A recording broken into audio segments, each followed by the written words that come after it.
Agus.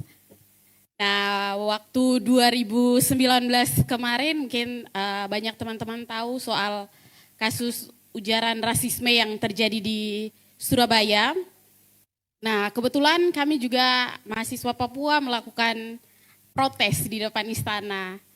Nah, dari teman-teman ada yang ditangkap karena sempat ada pengibaran bendera bintang kejora di depan istana. Jadi mau cerita sedikit, waktu itu 2 hari setelah aksi, kosan itu dipantau 24 jam oleh entah intel atau polisi, kurang tahu waktu itu karena belum sempat ini. Jadi 2 hari setelah aksi di bulan Agustus itu, kita dikepung di mes yang ada di Depok, di Jalan Kober Depok, ada sekitar 50-an lebih polisi yang kepung mes, yang di belakang nggak ada pagar, samping kiri kanan pagar, jadi akses keluar masuk itu cuma dari depan.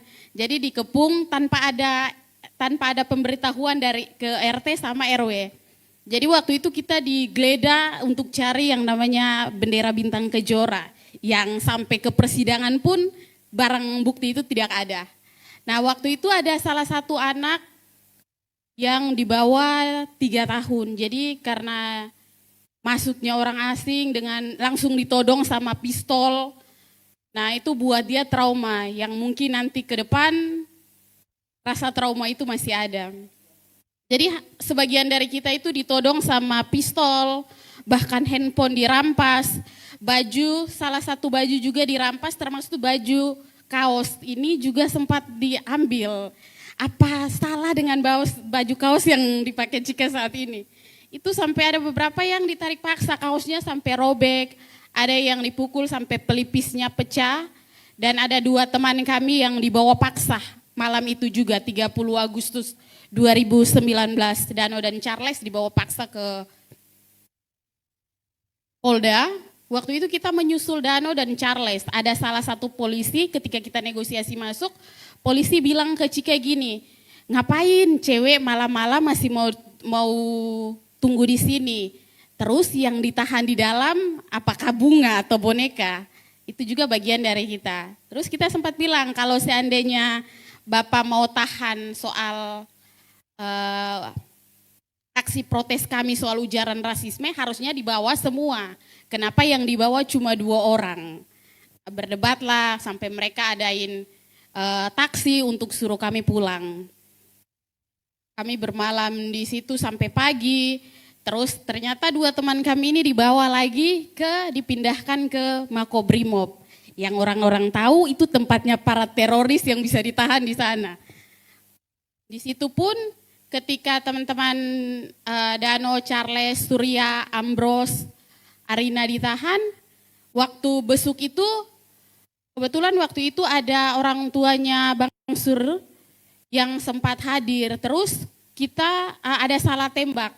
Jadi ada peluru yang nyasar ke tempat besukan kita. Ini kan tidak masuk akal teman-teman, karena tempat akses kunjungan kita dengan lapangan tembak di Makobrimob itu sangat jauh. Terus kok ada peluru yang nyasar sampai ke tempat besukan di lapangan, itu kan tidak masuk akal. Masa katanya peluru nyasar sampai puing-puingnya kita simpan teman-teman. Bahkan kalau bicara soal perilaku polisi terhadap kami mahasiswa Papua itu sangat-sangat tidak adil. Bahkan sangat kejam di mata kami karena bukan hanya katanya polisi itu untuk mengayomi, tapi kita ditindas habis-habisan dengan senjata, bahkan kita diteror. Diteror bukan hanya di tempat kita buat aksi, tapi sampai ke kos-kosan. Ini kan sangat-sangat luar biasa. Sampai banyak yang takut dan tidak kembali lagi untuk melanjutkan kuliah di Jakarta. Ini kan sangat tidak manusiawi karena dihadapkan langsung dengan moncong senjata, diinjak, bahkan perempuan-perempuan Papua yang ditahan tuh ada juga yang diperkosa di dalam sel teman-teman. Tapi negara biasa-biasa saja. Gitu. Bahkan kita pun sering sekali sering sekali diteror oleh polisi yang katanya mengayomi di 2021 ketika kita melaksanakan protes soal Roma Agreement yang terjadi, perjanjian antara iblis dan tikus di Papua itu teman-teman, kita melakukan protes di depan Kedubes Amerika dan salah satu teman saya itu diinjak kepalanya oleh salah satu polwan yang berhijab. Ini kan sangat tidak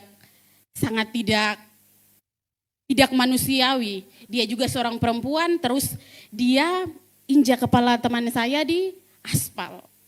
Bahkan beberapa dari kita kena pelecehan seksual juga. Sampai kita diangkut paksa. Kebetulan yang diangkut duluan adalah Cika dan kawan Lisa, dibawa ke Polres Jakarta Pusat. Kita sampai di Polres itu, padahal kita sudah hubungi teman-teman dari LBH untuk kawal kami, tapi kita dibentak, kita dikatai dengan kata-kata yang menakutkan, bahkan dirazia secara paksa. Harusnya kan kita minta untuk tunggu sampai pendamping hukum kami datang baru kita digeledah, tapi kita digeledah itu secara paksa. Sampai payudaranya harus diramas, kan ini salah satu pelecehan seksual untuk para perempuan. Nah itu sudah sering kami alami teman-teman. Sudah sering kami alami, bukan hanya itu, tapi diperkosa, mayatnya dibuang. Ini kan sangat tidak masuk akal untuk orang Papua teman-teman. Dan di ulang tahunin Bayangkara yang ke-77 tahun, mungkin negara harus lebih mengintrospeksi diri lagi bagaimana kejamnya polisi terhadap masyarakat sipil. Karena bukan hanya orang Papua, nyatanya orang Indonesia juga mengalami hal yang sama. Terus di mana sila yang kelima? Mau tambah 1 ke 6 biar negara sadar, karena sila kelima itu tidak kami dapat. Mungkin banyak sekali kejadian-kejadian yang kita alami. Kalau mau dicerita mungkin kalau di sinetron bisa sampai berepisode-episode. Tapi nyatanya kita juga punya pandangan tersendiri terhadap aparat saat ini yang memang sangat-sangat tidak adil untuk orang Papua. Terlebih khusus untuk kami perempuan-perempuan. Dan mungkin kalau di Jakarta kita melakukan protes masih bisa langsung ada bantuan hukum. Terus buat teman-teman kami yang di Papua contohnya, itu mau minta tolong ke siapa? Mau minta tolong kepada leluhur mungkin. Karena nyatanya keadilan itu tidak ada untuk orang Papua. Ketika aksi mungkin, ketika protes terhadap negara pasti langsung ditodong dengan senjata. Diikuti sampai ke rumah. Ini negara yang bagaimana?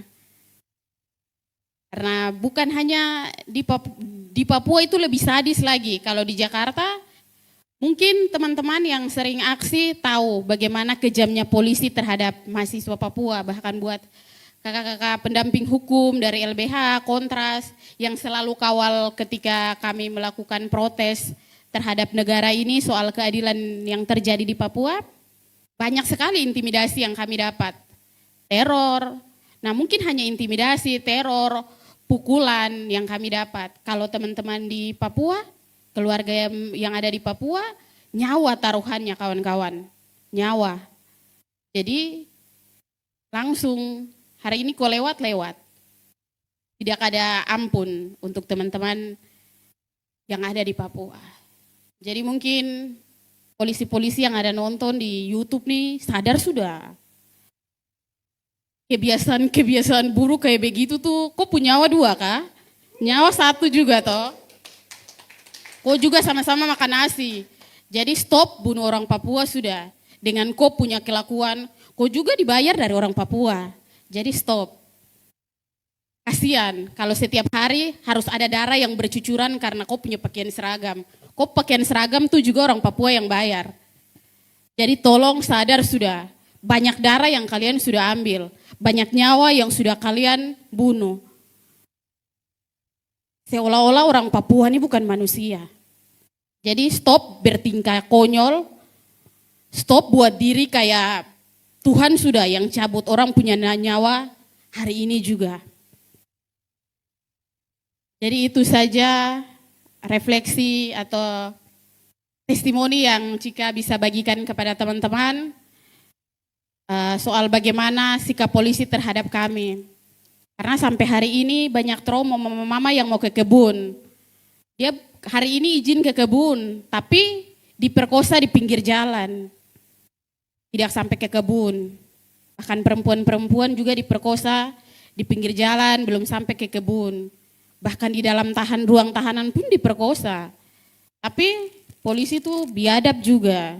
Jadi mungkin ini saja refleksi yang Cika bisa bagikan ke teman-teman semua. Selebihnya Cika tidak tahu karena Cika rasa nyawa orang Papua ini ada di tangan polisi dan tentara.